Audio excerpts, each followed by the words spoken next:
Hello बच्चों, MA final sociology class में आप सभी का स्वागत है। एमए फाइनल सोशियोलॉजी में हम 4th पेपर पढ़ रहे थे, पॉलिटिकल सोशियोलॉजी, राजनीतिक समाजशास्त्र।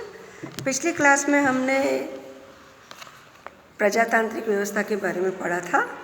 आज हम पढ़ेंगे सर्वाधिकारवादी व्यवस्था के बारे में। तो आइए बच्चों, हम पढ़ते हैं सर्वाधिकारवादी व्यवस्था के बारे में। जैसा कि बच्चों आप जानते हैं कि प्रत्येक देश की व्यवस्था उस देश की शासन प्रणाली के द्वारा ही निर्धारित होती है, यानी कि शासन पद्धतियों के अनुरूप ही उस देश की सामाजिक, राजनीतिक, आर्थिक आदि व्यवस्थाएं स्थापित होती है। सर्वाधिकारवादी व्यवस्था शासन की प्रणालियों में से एक है। ये प्रजातांत्रिक शासन प्रणाली के बिल्कुल विपरीत व्यवस्था है। इस व्यवस्था में समाज के नागरिकों के संपूर्ण दायित्व का निर्वहन राज्य सत्ता के द्वारा होता है। सर्वाधिकारवादी व्यवस्था में संपूर्ण सत्ता राज्य के पास ही केंद्रित होती है तथा राज्य सारे अधिकार अपने पास सुरक्षित रखता है। प्रोफेसर सेबाइन अपनी पुस्तक a history of political theory में सर्वाधिकारवादी व्यवस्था के बारे में बताते हैं कि सर्वाधिकारवाद के सिद्धांत के अनुसार शासन न केवल सत्ता के प्रयोग में निरंकुश वरन असीमित भी होता है। कोई भी वस्तु उसके क्षेत्र के बाहर नहीं होती। प्रत्येक हित और वस्तु राष्ट्रीय साधनों के प्रत्येक अंग, आर्थिक हो, नैतिक हो, सांस्कृतिक, सभी पर शासन का नियंत्रण होता है और उसी के द्वारा उसका प्रयोग किया जाता है। सर्वाधिकारवादी व्यवस्था प्रजातंत्र और उदारवादी विचारधारा के विरुद्ध एक प्रतिक्रिया है, एक शासन प्रणाली है जिसमें व्यक्ति को गौण समझा जाता है और राज्य को प्रधान सत्ता माना जाता है। यानी कि इसमें व्यक्तिगत स्वतंत्रता का कोई भी महत्व नहीं होता। व्यक्तिगत स्वतंत्रता को इसमें छूट नहीं होती है और इसमें राज्य के पास ही सारी सत्ता केंद्रित रहती है। अब है सर्वाधिकारवादी व्यवस्था के स्वरूप या प्रकार। अनेक विद्वानों ने सर्वाधिकारवादी व्यवस्था के दो स्वरूपों में विभाजित किया है।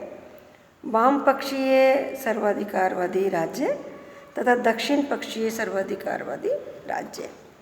वाम पक्षीय सर्वाधिकारवादी राज्य ऐसे राज्य हैं जो साम्यवादी व्यवस्था को पसंद करते हैं। साम्यवादी देश ही वाम पक्षी कहे जाते हैं, जैसे कि सोवियत रूस है, चीन है और पूर्वी यूरोप के दूसरे राज्य भी इसमें सम्मिलित हैं। साम्यवादी या वाम पक्षीय विचारधारा पूंजीवादी व्यवस्था का अंत करके उसके स्थान पर सर्वहारा वर्ग की स्थापना करना चाहती है, यानी कि श्रमिक राज्य की स्थापना के पक्ष में है और पूंजीवादी व्यवस्था के विरोध में है ये वाम पक्षीय सर्वाधिकारवादी व्यवस्था। इस व्यवस्था में व्यक्तिगत संपत्ति के अधिकार और व्यवस्था का विरोध किया जाता है, इसीलिए इसको वाम पक्षीय सर्वाधिकारवाद कहा जाता है। दक्षिण पक्षीय सर्वाधिकारवादी राज्य के अंतर्गत इटली है, जर्मनी है, स्पेन है, पुर्तगाल है, हंगरी है आदि देश आते हैं। इस प्रकार के राज्यों को तथा उस राज्य की विचारधारा को फासिस्ट सर्वाधिकारवाद के नाम से भी जाना जाता है। दक्षिण पक्षीय सर्वाधिकारवादी विचार को मानने वाले देश समाज की पूंजीवादी व्यवस्था का अंत नहीं चाहते हैं, बल्कि यथास्थिति बनाए रखना चाहते हैं। फांसीवाद और नाजीवाद दोनों ही इस प्रकार के उदाहरण है ना। दोनों ही प्रकार की व्यवस्थाएं दक्षिण पक्षीय सर्वाधिकारवादी विचारधारा है, यानी कि फांसीवाद और नाजीवाद दोनों ही प्रकार की व्यवस्था है दक्षिण पक्षीय सर्वाधिकारवादी विचारधाराएं मानी जाती है। तो जैसा कि बच्चों इन सर्वाधिकार विचारधारा के 2 रूप मैंने आपको बताए हैं, किंतु व्यवहार में यदि देखा जाए तो सर्वाधिकारवाद का असली रूप फासिस्ट सर्वाधिकारवाद ही है, यानी दक्षिण पक्षीय सर्वाधिकारवादी है। इस प्रकार सर्वाधिकारवाद विभिन्न देशों में विभिन्न रूप धारण करता है। इसने रूस में साम्यवाद, इटली में फासिस्टवाद और जनवरी में नाजीवाद का रूप धारण कर रखा है। साइबर्ग कहते हैं कि नाजीवाद के आविर्भाव से जर्मन के में कोई मनुष्य नहीं रह गया, वहाँ अब केवल जर्मन है। कहने का मतलब है कि कोई भी जर्मनी में मनुष्य नहीं रहा है, उसको जर्मन के नाम से ही जाना जाता है।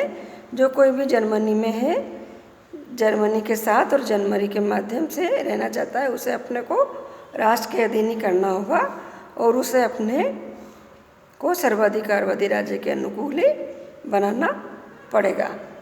इसी प्रकार से सर्वाधिकारवाद के संबंध में अमेरिका के विदेशिक नीति परिषद ने कहा है कि फासिस्टवाद ने आधुनिक लोकतंत्रीय राज्य के बहुलवाद के स्थान पर सर्वाधिकारवादी राज्य को स्थापित किया है।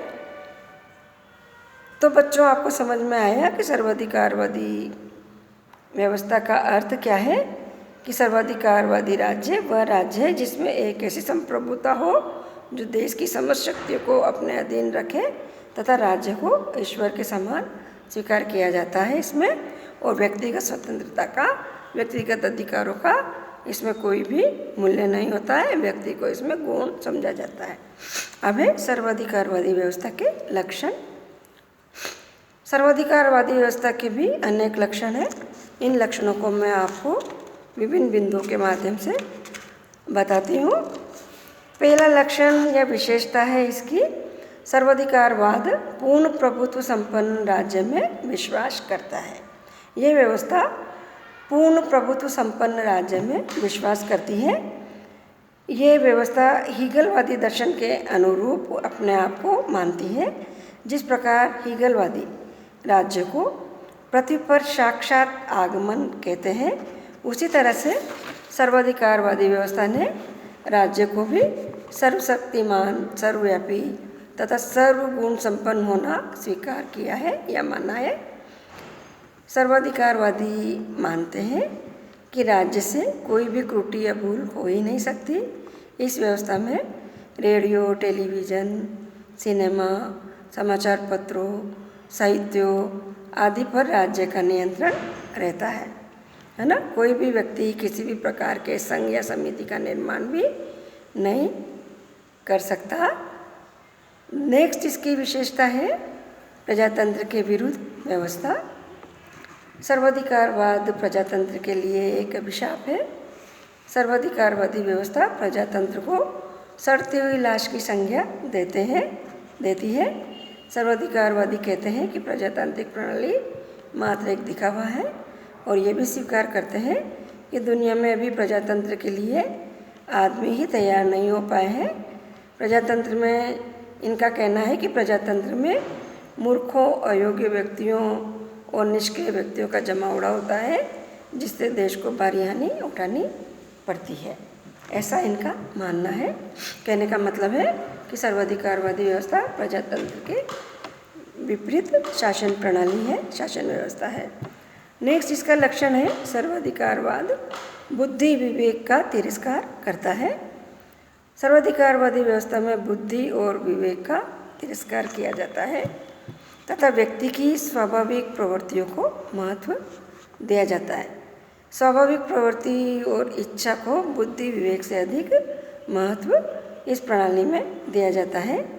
इस व्यवस्था का कहना है कि मनुष्य व राज्य के विकास में तर्कशीलता और बुद्धि की बजाय उसकी प्रवृत्तियों और अंतर प्रेरणाओं का अत्यधिक महत्व होता है और इन्हीं प्रेरणाओं व स्वाभाविक प्रवृत्ति के अनुसार राज्य व व्यक्ति को कार्य करना चाहिए, ऐसा इनका कहना है। इसीलिए इस व्यवस्था को बुद्धि विरोधी दर्शन भी कहते हैं।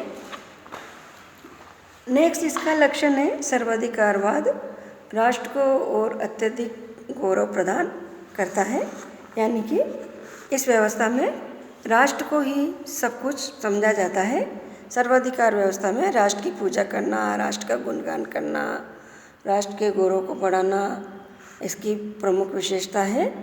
राष्ट्रवाद की भावना ने ही साम्राज्यवादी प्रवृत्तियों को विकसित होने में मदद की है।